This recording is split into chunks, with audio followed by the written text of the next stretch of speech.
Okay, welcome back for English 123 for week 7. For this video, we're going to focus mostly on revision for the sentence level and word level. Now, last week we talked about revision for the whole essay and for the paragraph level.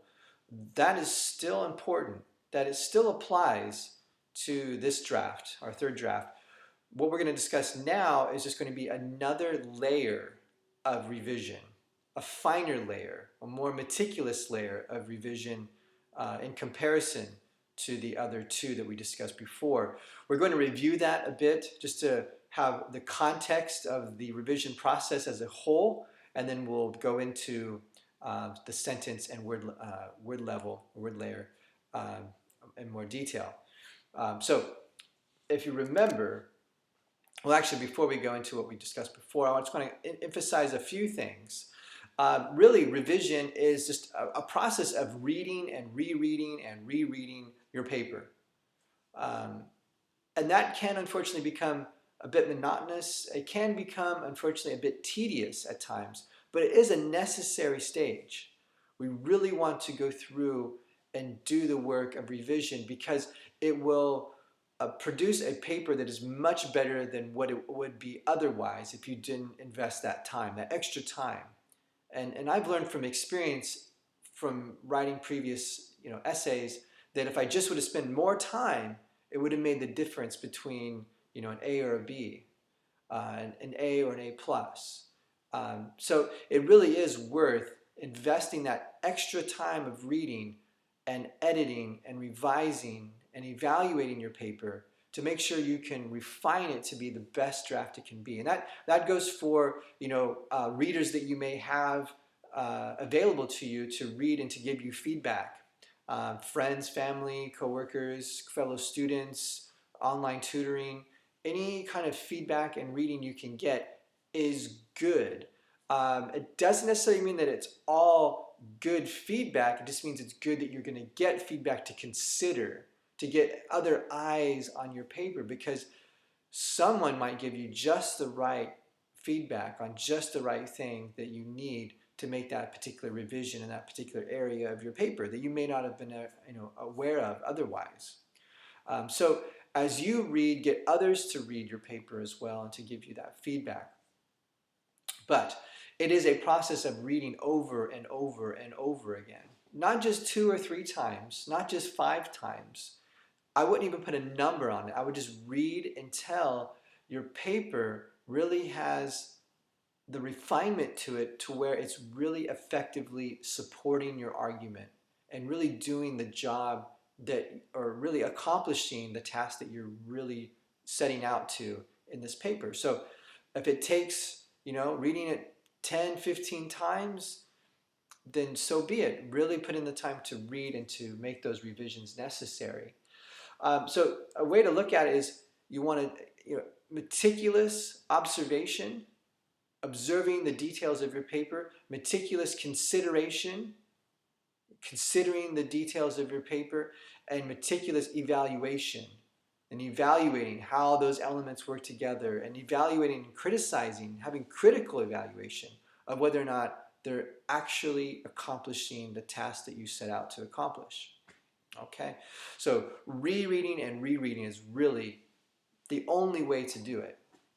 So we want to read from the macro, the whole paper, from the perspective of the whole paper, reading down to the micro, down to the very word choices, the word usage.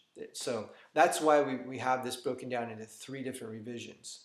Okay, so let's go through each of those revision stages. Some of this, again, we've already discussed, but it's worth reconsidering and just to bring it together for the context of the whole process. So essay level revision, if you remember, we talked about thesis statement evaluation. Is the thesis statement clear and concise? Is it arguing a arguable position, making an arguable claim?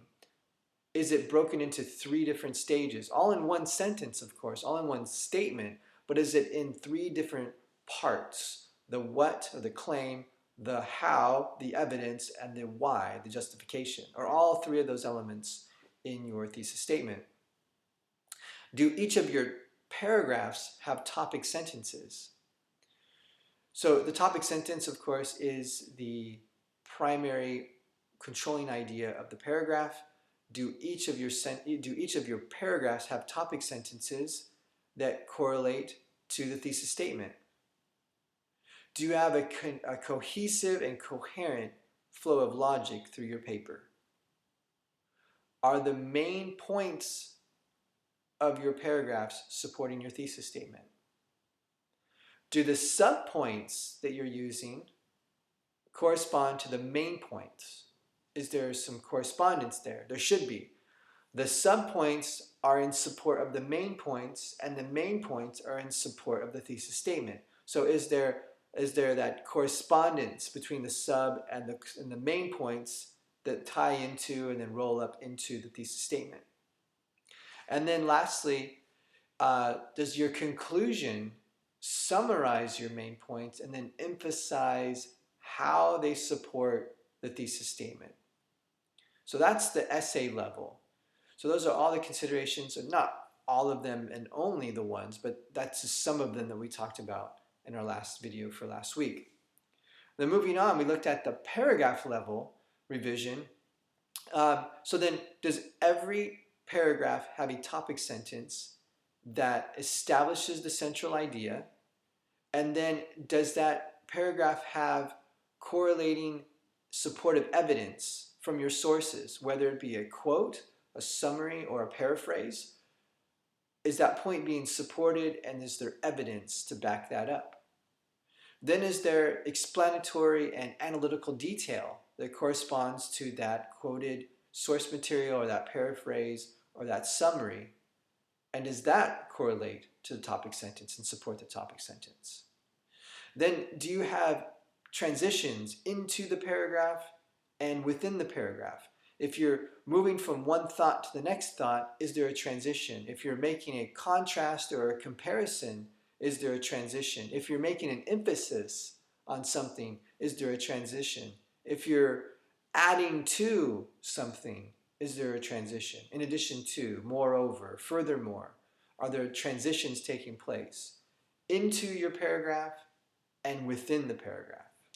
And then lastly, is there a conclusion, or is there some kind of concluding statement at the end of your paragraph that ties up the paragraph, that makes the paragraph clean and concise, and a full thought within that paragraph that's stated, supported, and then concluded?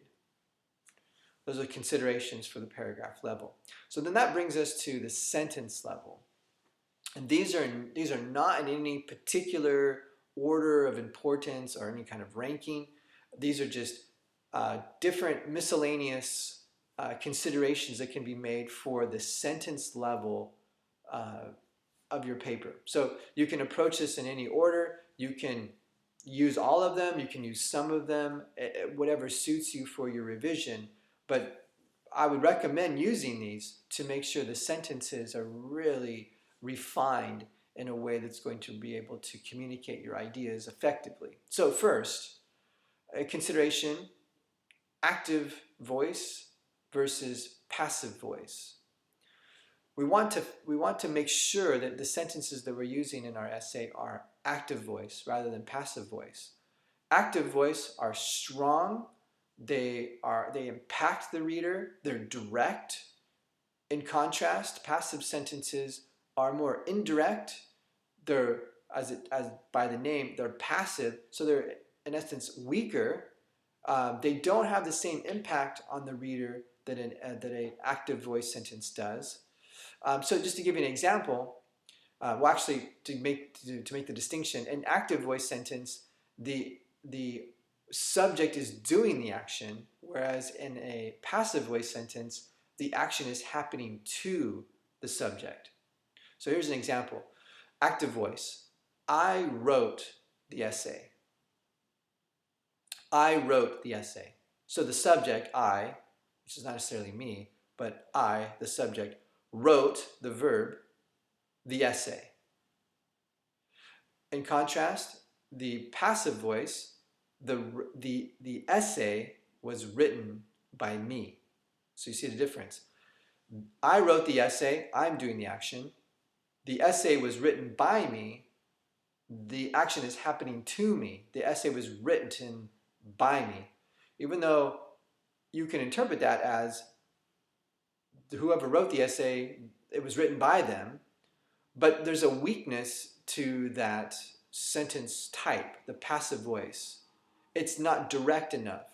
It doesn't have the same impact as a active voice sentence. So for in a essay that's an argument essay, that is a research essay, active voice will have more of an impact on the reader. It's more of a direct form of communication, and the reader is able to get a clear, concise understanding of the sentence meaning, and that inevitably will impact them. It will have a more of an effective result rather than a passive voice sentence. So you're free to look that up on the internet, and it'll give you more explanation for that active voice versus passive voice.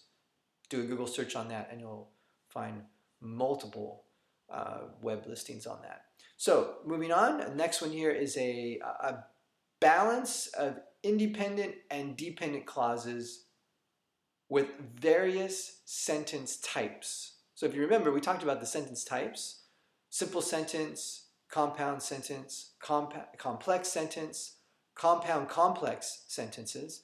So those were structures of sentences that utilized dependent and independent clauses in specific ways to enable more expression, more articulation within the sentence. It brings out more detail, more meaning, more nuance in the writing. So you want to have a balance of those independent and dependent clauses, and you can look, if you remember, I posted through the under the activities there in Blackboard, a worksheet on that to help you understand those different sentence types. But you want to have a balance of those independent and dependent clauses to help the flow of thought and the flow of communication through the sentence for the reader. So that's something to consider. Are your dependent and independent clauses balanced within your sentences? Further, you want to eliminate weak words and phrases. Weak words and phrases are really words that don't have the same active function. It's the same as there's active words, just as there's active voice. So active verb choices, concise noun usage. So you want to eliminate words that don't have the same direct power or impact than other words. And that's also a good Google search for you. Weak words within sentence structures. You can Google that, and you'll have a listing of words. I don't have time to really go through the listing of all the words that are active and that are weak. You can look it up in any handbook, writing handbook, and it'll give you a listing of words and phrases. But you really want to evaluate the word usages and make sure that those the word usages that you're employing in the sentences are active. So then also you want to condense your sentence structures to emphasize meaning. So you want to eliminate fluff. So if you have sentences that have a lot of wordiness to them, if there's a lot of word descriptive language within the sentence that may not necessarily be necessary, eliminate it, because fluff inevitably detracts from meaning. It dilutes and waters down the meaning and waters down impact. So really what we're going for at the sentence level is the impact of the word usage, the impact of how the words are functioning within the sentence and how those sentences are conveying your argument or your support. Okay, so eliminating weak or fluffy words is the way you could put it. Moving on, avoiding, and this is really a grammatical issue, but I see it come up, avoiding the comma splice. Comma splice is where there are two independent clauses put together, two complete sentences put together by a comma, which could be resolved by either a semicolon or a period. So be aware of the comma splice. It would be where you have two complete sentences fused together by a comma. So if you need more clarification, just Google comma splice, and it'll pretty much give you the same definition, but it may give you specific examples. Further, this is always a consideration, maintaining academic and professional tone and diction. So remember, I've brought this up before. You want to have a tone that is academic, there's intellectual considerations being made in the word usage and the tone usage, and a professional tone that would be similar to, you know, a resume or a job interview or a job application, or a professional environment. Not knowing what you do for a profession, but you know, typically like a law office or some kind of professional environment for some kind of corporate entity would be something that would be an example of a more professional tone.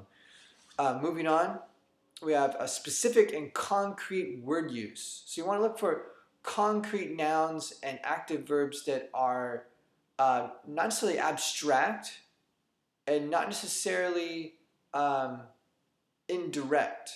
Okay, so it goes back to active voice and active eliminating weak words, but you want more of a concrete, direct form of communication with your word usage. So look for specificity in what your word usage is communicating. Further, you want subject-verb agreement. Looking for a subject-verb agreement in your sentence structure. The subject and verb must agree in number. So when you have a conflict in subject-verb agreement, it's typically because the verb is singular and the noun is plural, or the noun is singular and the verb is plural. So be aware that the noun is singular, verb is plural. I'm sorry, noun is singular, verb is singular. Verb is plural, noun is plural. So make sure that those are in agreement with one another. And again, this is a very common mistake that's made. So you can Google that as well, subject-verb agreement, and that will provide you some kind of insight on examples for that. Further, you want to look at tense, past tense, present tense. Is that consistent within your sentence structure? You can have a shift in tense that can completely change the meaning, or can completely change the flow of thought within the sentence. So be aware of the tense that is consistently flowing, past or present tense, between the noun and the verb within your sentences. Okay, so those are considerations to be made for revision purposes for the sentence and word level. So it's really just looking at, how your sentences are functioning, how the word choices are functioning within the sentence, how that's communicating and supporting your argument in the paragraph. Okay.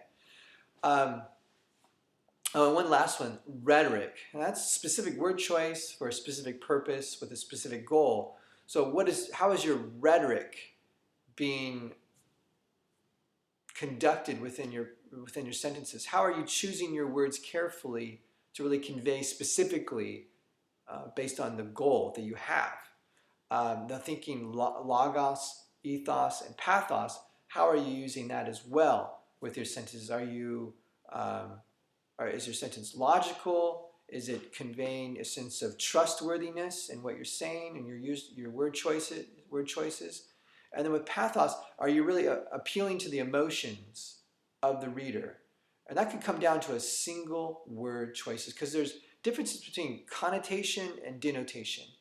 Denotation is the exact meaning of the word, but connotation can get into the pathos area, because a word can have a certain connotation to it that may evoke a certain emotion. So be aware of the connotations behind words. Some have negative, some have positive. So you're able to use that as a tool to really get to the reader's emotion and draw them in.